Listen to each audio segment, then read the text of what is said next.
Bismillahirrahmanirrahim. Assalamualaikum warahmatullahi wabarakatuh. Kembali lagi di channel Bimbingan Belajar Ar-Rayhan.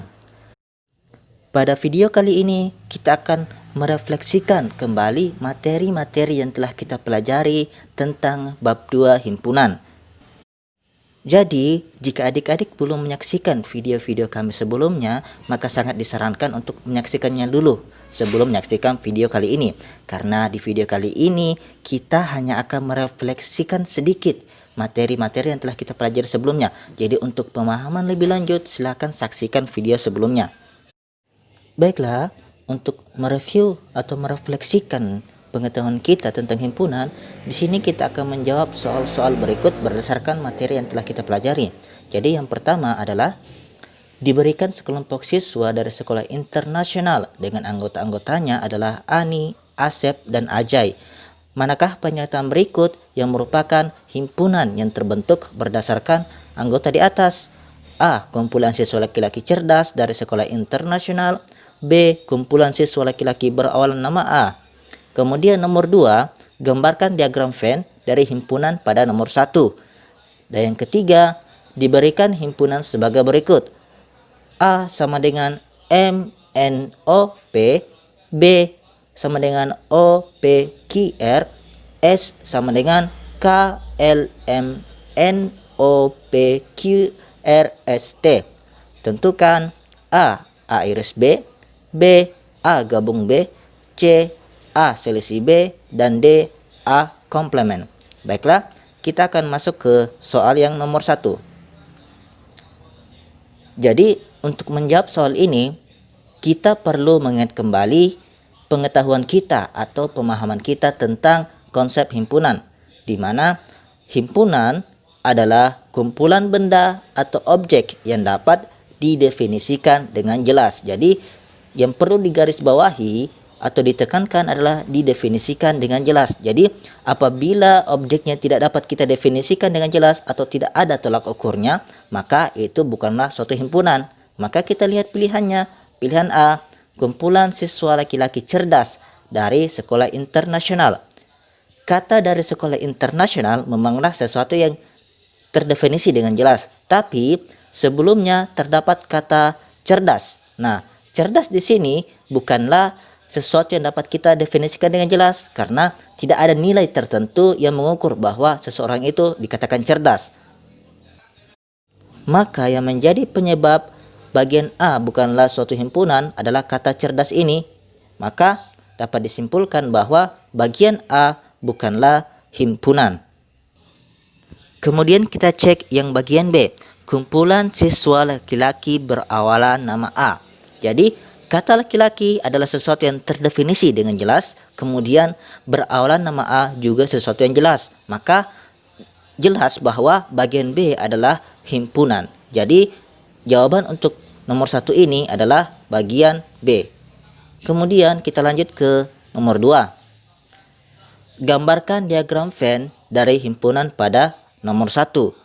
Nah, sebelum kita menggambarkan diagram Venn-nya, perlu kita enumerasi dulu atau daftarkan anggota-anggota yang termasuk dalam himpunan itu. Jadi, pada nomor 1 tadi kita telah menentukan pernyataan mana yang merupakan himpunan, yaitu kumpulan siswa laki-laki yang berawalan nama A. Maka apabila kita misalkan himpunannya adalah A, maka dapat kita tuliskan A sama dengan Asep, Ajay. Jadi kedua siswa ini adalah siswa laki-laki yang berawalan A. Kemudian jangan lupakan bahwa kita membicarakan 3 siswa, yaitu Ani, Asep, dan Ajay. Maka himpunan semestanya adalah Ani, Asep, dan Ajay. Jadi hal seperti ini jangan pernah dilupakan.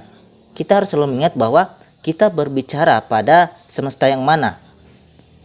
Untuk soal kali ini kita berbicara pada semesta 3 siswa ini, yaitu Ani, Asep, dan Ajay. Maka jika kita telah menentukan himpunannya dan himpunan semestanya, dapat kita gambarkan diagram Venn-nya seperti ini. Pertama kita buat dulu persegi.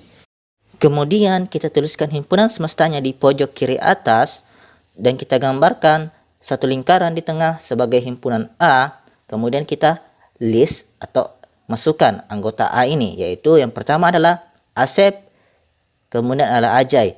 Jangan pernah lupakan setiap menuliskan anggota himpunan pada diagram Venn itu diawali dengan tanda titik. Kemudian masih ada satu lagi yang kurang, yakni ani yang terletak pada himpunan semesta.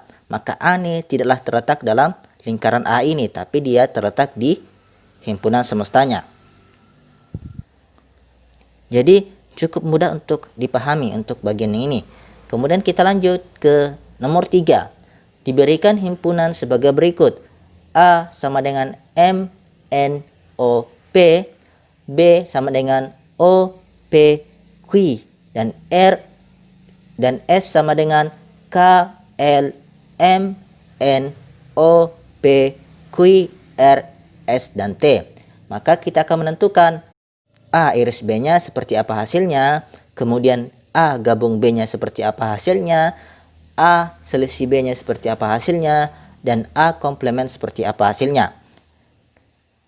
Kita akan bahas A iris B terlebih dahulu. Jadi pada pertemuan sebelumnya sudah jelas kita katakan bahwa himpunan A dan himpunan B dikatakan beririsan atau dapat kita tuliskan A iris B jika himpunan A dan himpunan B memiliki satu atau lebih anggota yang dimiliki secara bersama. Nah, pada soal ini kita dapat lihat mana saja anggota yang dimiliki oleh A dan dimiliki pula oleh B, yaitu yang pertama adalah O, kemudian yang kedua adalah P. Jadi dapat kita tuliskan A iris B itu sama dengan O dan P. Sangat jelas. Kemudian A gabung B. Jadi pertemuan sebelumnya dikatakan bahwa gabungan dari himpunan A dan himpunan B adalah himpunan dari seluruh anggota baik yang terdapat pada himpunan A maupun pada himpunan B. Jadi untuk A gabung B kita hanya perlu menuliskan semua anggota baik yang terdapat pada A maupun terdapat pada B. Jadi A gabung B sama dengan M, N, O, P, Q, dan R. Perlu dicatat bahwa jika terdapat anggota yang sama atau berulang, maka kita tidak perlu lagi tuliskan anggota yang berulang tersebut seperti O dan P. O dan P ini ada pada A, ada juga pada B, maka O dan P tidak perlu kita tuliskan dua kali, cukup sekali saja.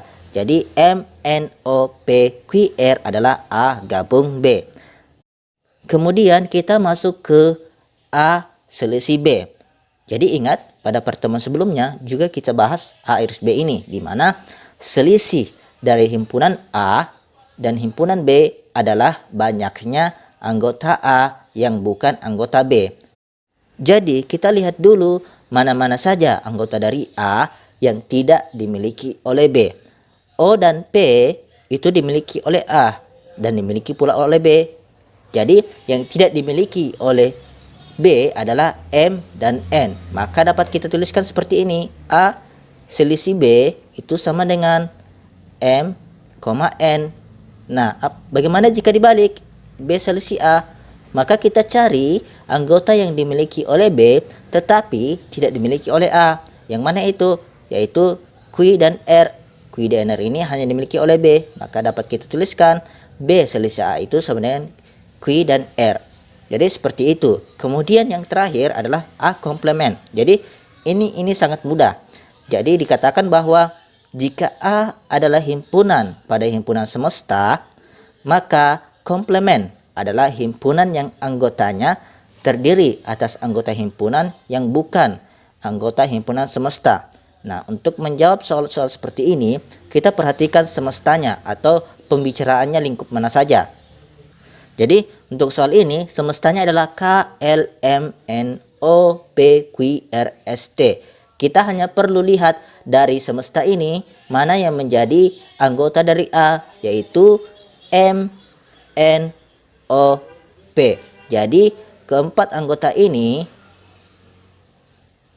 itu adalah anggota dari A. Maka untuk A komplement atau yang bukan A, maka kita tuliskan himpunan semestanya selain dari M, N, O, dan P. Maka dapat kita tuliskan A komplement sama dengan K, L, Q, R, S, dan T.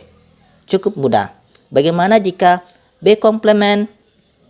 Nah, untuk B komplement kita lihat mana-mana saja yang bukan anggota B, yaitu K, L, M, N, S, dan T.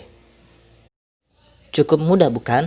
Jadi itulah sedikit refleksi kita atau review kita terhadap materi bab 2 tentang himpunan. Jika adik-adik belum subscribe channel ini, silakan subscribe channel ini. Dan jangan lupa like, comment, and share agar teman-teman bimbingan belajar Ar-Rayhan semakin semangat memberikan materi kepada adik-adik sekalian. Wabillahi taufiq wal hidayah. Wassalamualaikum warahmatullahi wabarakatuh.